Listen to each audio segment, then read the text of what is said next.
Hello good morning नमस्कार। एक बार फिर से आप सबका स्वागत है वाईफाई स्टडी स्टूडियोज चैनल पे which is a part of an academy. तो सुबह 5 बजे का जो टाइम स्लॉट है आपका, ये चल रहा है प्रॉपर रिवीजन का। और डेली बेसिस पे जो आपका करंट अफेयर का सेशन होता है ये रहता है सुबह 7 बजे। तो इन दोनों क्लासेस को देखना मत भूला करिए। भले ही ये वाला जो क्लास है ये आप देखा करो बाद में, क्योंकि ये रिकॉर्डेड मोड में होता है, बट सुबह 7 बजे का करंट अफेयर का सेशन लाइव देखा करिए ताकि हर एक चीज़ आपको वहाँ पे क्लियर होती जाया करे। ठीक है, अब ये तो बातें हो गई इसके बारे में। इसके अलावा अनअकैडमी के जो क्लासेस है उसके बारे में आपको सेशन के लास्ट में बताएंगे, लेकिन सबसे पहले एक बार से लिंक को कॉपी करके फ्रेंड्स के साथ शेयर कर दीजिए। तो पहला सवाल आपके सामने है, गुड गवर्नेंस इंडेक्स जो है, जो अभी हाल ही में नीति आयोग के द्वारा जारी किया गया था 25 दिसंबर 2019 को, आपको बताना है कि इसमें भारत का कौन सा राज्य है जो प्रथम स्थान पर रहा। आंसर बनेगा यहाँ पर तमिलनाडु। तमिलनाडु अभी इसलिए और भी रीजन है, जो यहाँ पर आप देख सकते हो 38 इसके डिस्ट्रिक्ट्स हो गए। अभी 3 ऐसे आपके स्टेशंस मिलेंगे, रेलवे स्टेशंस वगैरह हैं जिनका नाम तमिलनाडु में चेंज हुआ है। यहाँ के जो गवर्नर हैं उनको कोविड हो गया है, तो काफ़ी सारे रीजंस हैं जिसकी वजह से तमिलनाडु आपको न्यूज़ में मिल रहा है। आप यहाँ पे देख सकते हो कि तमिलनाडु जो है वो सबसे बेस्ट स्टेट था जिसने परफॉर्म किया। और अगर हम वर्स्ट की बात करेंगे तो वर्स्ट में आपको झारखंड मिलेगा, जहाँ पे सबसे बेकार तरीके से गवर्नेंस का सिस्टम काम करता है। अगर हम पुडुचेरी की बात करें तो जितने यूनियन टेरिटरीज हैं, केंद्र शासित प्रदेश हैं, टोटल कितने 8, उसमें से सबसे अच्छा परफॉर्म करने वाला कौन सा है, यहाँ पे पुडुचेरी। और ये ध्यान रखिएगा कि गुड गवर्नेंस इंडेक्स जो होता है इसको जारी हमेशा 25 तारीख को ही किया जाता है, 25 दिसंबर को, क्योंकि वो बर्थडे होता है किसका, अटल बिहारी वाजपेयी जी का। अगला सवाल, अगर हम आपसे नॉर्थ ईस्ट के हिसाब से या फिर हिली एरियाज के हिसाब से पूछें तो भारत का कौन सा ऐसा राज्य है जो प्रथम स्थान पर रहा। आंसर बनेगा हिमाचल प्रदेश। कई बार इस तरीके से क्वेश्चन फ्रेम हो जाता है, तो बी प्रिपेयर। हिमाचल में अगर आपसे पूछा जाता है कि यहाँ के सीएम कौन है, जयराम ठाकुर जी रहेंगे। अगर आपसे गवर्नर पूछ लिए जाएंगे तो बंडारू दत्तात्रेय जी रहेंगे। और निगाह नाम का जो एक कैंपेन है वो यहाँ पे अभी कुछ समय पहले लॉन्च किया गया था। अब देखो यहाँ पर हिमाचल के बाद और कौन से स्टेट आते हैं, उत्तराखंड, त्रिपुरा, मिजोरम, सिक्किम, आसाम, जम्मू एंड कश्मीर। ये कुछ ऐसे स्टेट्स और यूनियन टेरिटरीज हैं जो आपको यहाँ पर मिलेंगे। अगला देखो, Carl is the 16th Gustaf Folke द्वार king who visited on 5-day visit to India। आपको बताना है कि कहाँ के ये किंग है। किंग कहाँ के होंगे, तो यहाँ पे स्वीडन के किंग है। जब स्वीडिश आता है या फिर स्वीडन आता है तो इसकी कैपिटल क्या हो जाएगी, स्टॉकहोम्स रहेगी। और इसकी करेंसी क्या रहेगी, क्रोना। यहीं से आपको ग्रीटा थंबर्ग का नाम देखने को मिलता है, जो कि एक एनवायरमेंट एक्टिविस्ट हैं। और टाइम्स मैगजीन के ऊपर भी आपने अगर देखा हो तो सबसे ज्यादा चर्चित व्यक्ति थी, वो कौन थी, ग्रीटा थंबर्ग थी। अब ग्रीटा थंबर्ग की जो पिक्चर है वो आपको फ्रंट पेज टाइम्स मैगजीन पे देखने को मिलेगी। ठीक है, अब देखो यहाँ पर ये तो बातें बता दी, लेकिन जब स्टॉकहोम्स आएगा तो आपको सिपरी का नाम तुरंत से याद आना चाहिए, क्योंकि सिपरी जो है ना वो कुछ इंडेक्सेस जारी करती है आपके, लाइक आर्म्स के इंडेक्स हो गए, या फिर मिलिट्री के ऊपर आप कितना एक्सपेंडिचर करते हो, कितना एक्सपेंडिचर कौन सी कंट्री करती है, इनके ऊपर यहाँ पे बातें आती हैं। तो ये आप देख सकते हैं यहाँ पे स्वीडिश रॉयल कपल जो 5 दिनों की भारत की यात्रा पर आए थे। अगला सवाल, आपको बताना है पब्लिक सेक्टर कंपनी ऐसी कौन सी है जिसने अभी हाल ही में अपना सबसे पहला थर्मल पावर प्रोजेक्ट लगाया है, कहाँ पर, नेवेली नाम की जगह पर। ये कहाँ है, तमिलनाडु के अंदर। जगह कौन सी है, बता दिया। किसने लगाया, तो भेल के द्वारा इसको सेटअप किया गया। राइट, चलिए यहाँ पे देख लेते हैं एक बार से। भेल भारत हैवी इलेक्ट्रिकल लिमिटेड, जिसके द्वारा यहाँ पे इसको सेटअप किया गया है। और ये कितनी यहाँ पे आप देख सकते हैं कि एनर्जी प्रोड्यूस करेगा, थर्मल पावर जो है वो प्रोड्यूस करेगा, दैट इज 500 मेगावाट। अगला सर, अच्छा मुझे ये बताना, रीवा के अंदर जो यहाँ पर अभी हाल ही में एक सोलर पावर प्लांट स्टैब्लिश किया गया है, वो कितनी इलेक्ट्रिसिटी प्रोड्यूस करेगा। कमेंट सेक्शन में आंसर।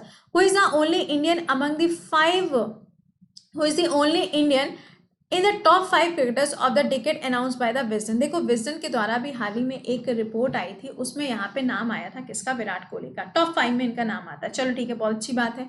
लेकिन आपको ये भी बता देते हैं कि विजडन की जो कैटेगरी है उसके हिसाब से अगर देखा जाए तो अभी पोलिंग कराई गई थी टेस्ट प्लेयर्स के लिए। उसमें नंबर 1 पे जो नाम था वो राहुल द्रविड़ का था, और नंबर 2 पे अगर नाम देखा जाए तो सचिन तेंदुलकर का था। क्योंकि ये जो लिस्ट थी ये भारतीयों की थी, मतलब इंडियन प्लेयर्स के लिए इस लिस्ट को जारी किया गया था। तो यहाँ पर ध्यान रखिएगा, Virat Kohli is on number 4। अगला देखिए, where is the first university being opened for the transgender communities. Transgender communities के लिए सबसे पहला जो यूनिवर्सिटी खोला जा रहा है वो यूपी के कुशीनगर में ओपन किया जाएगा। कुशीनगर एयरपोर्ट जो है इसको इंटरनेशनल एयरपोर्ट अब डेवलप किया जाएगा, क्योंकि ये जुड़ा हुआ है बुद्धिज्म से, यानी कि ये जो जगह है ये जुड़ी है किससे, बौद्ध धर्म से। तो ये एग्जाम में पूछा जा सकता है। अब बुद्धिज्म से जुड़ी हुई है तो ऑब्वियस सी बात है कि इसको एक टूरिस्ट प्लेस में डेवलप किया जाएगा। ठीक है, नेक्स्ट देखिए, one country one nation card जो स्कीम है ये पूरे भारत के अंदर इंप्लीमेंट करी जाएगी। कब तक, 1 जून 2020 तक। लेकिन आपको बता दें कि ये अभी अगस्त में भी पूरी नहीं हो पाई है। तो अगस्त में भी अगर देखा जाए तो यहाँ पर टोटल 24 ऐसे स्टेट्स हैं जहाँ पे one nation one ration card scheme की शुरुआत करी गई है। यहाँ पे कंट्री लिखा है, इसको नेशन कर लो ताकि आपको प्रॉपर समझ में आए। ठीक है, one nation one ration card वाली स्कीम। अब इसको लॉन्च किसने किया था, कंज्यूमर अफेयर मिनिस्टर। कौन है ये, यहाँ पर आंसर हो जाएगा रामविलास पासवान जी के द्वारा इसको लॉन्च किया गया था। अगला सवाल, 8 वेस्टर्न कंट्रीज हैं, आपको बताना है यहाँ पर जिनकी करेंसी जो है वो इको होने वाली है। अभी प्रेजेंट टाइम में उनकी करेंसी क्या है, बनेगी यहाँ पे फ्रैंक। क्या है यहाँ पे, Frank is the correct answer. अच्छा एक चीज़ और, एक्चुअली फ्रैंक जो है ना ये थोड़ा सा फ्रेंच है, यानी कि फ्रांस से रिलेटेड था। तो यहाँ पर इन्होंने रिक्वेस्ट करी हुई थी कि आप अपनी करेंसी को चेंज कर लीजिए। तो सून इनकी जो करेंसी होगी वो क्या हो जाएगी, इको होगी। जल्दी से मुझे कमेंट सेक्शन में आंसर करके बताओ, यूरोप का ऐसा कौन सा देश है जिसने अभी हाल ही में अपनी करेंसी को यूरो में कन्वर्ट किया है। फटाक से आंसर आना चाहिए। यहाँ पे हम देख सकते हैं, देखो 8 के 8 आपको नाम नहीं याद करने हैं, लेकिन मैंने आपको इसके लिए एक ट्रिक बताई थी। कमेंट सेक्शन में मुझे उस ट्रिक को लिख के बताइएगा कि वो ट्रिक क्या थी जिसमें मैंने 8 देशों के नाम आपको बताए थे। अगला सवाल यहाँ पे पूछा जा रहा है, अकीथम इनको 55th ज्ञानपीठ अवार्ड से सम्मानित किया गया था लिटरेचर के फील्ड में। सवाल में पूछा जा रहा है कि ये जो अवार्ड इनको मिला है ये कौन सी लैंग्वेज के लिए। Answer will B Malayalam. क्यों, क्योंकि ये कौन से स्टेट से बिलोंग करते हैं, केरला से बिलोंग करते हैं। और केरला में आजकल देख ही रहे हैं आप लोग कि वो जो एक गोल्ड स्कैम चल रहा है उसको लेके काफ़ी ज़्यादा विवाद चल रहा है। गवर्नमेंट को बोला जा रहा है कि आप अपना इस्तीफा दे दें एंड ऑल। तो दीज आर द थिंग्स। अगला देखिए, शिल्पा शेट्टी ऐप, इन्होंने अपना एक ऐप लॉन्च किया था।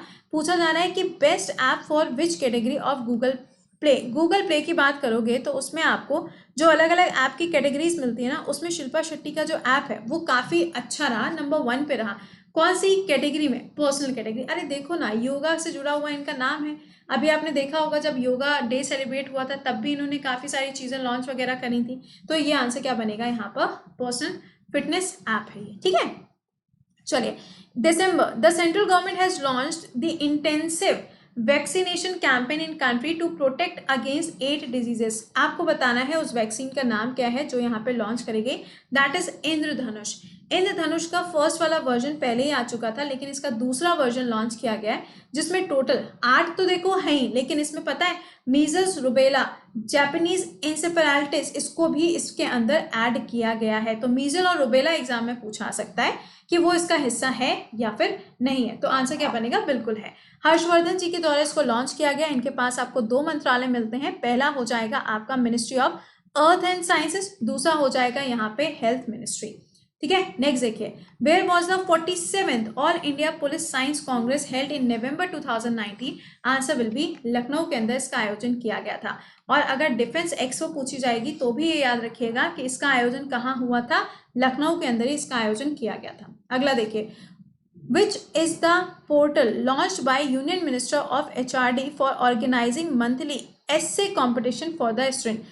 क्या नाम है यहाँ पे, तो कर्तव्य UGCAC.in। पूरा नाम याद रखने की जरूरत नहीं है, सिर्फ इतना नाम याद रखना है, क्योंकि कई बार होता है ना, this word seen in the news is related to. तो जब ऐसे सवाल आएंगे तो आपके पास आंसर होना चाहिए। ठीक है, तो ये हो गई इसके बारे में बात। अगला देखिए, the famous writer Rajasthan has been awarded 28th Bihari award for his novel, जिसका नाम क्या है, स्वप्ना प्रशा। आपको बताना है कि किसके द्वारा लिखी गई, तो मनीषा कुलक्षेत्रा के द्वारा इस किताब को लिखा गया, जिनको बिहारी सम्मान से सम्मानित किया गया है।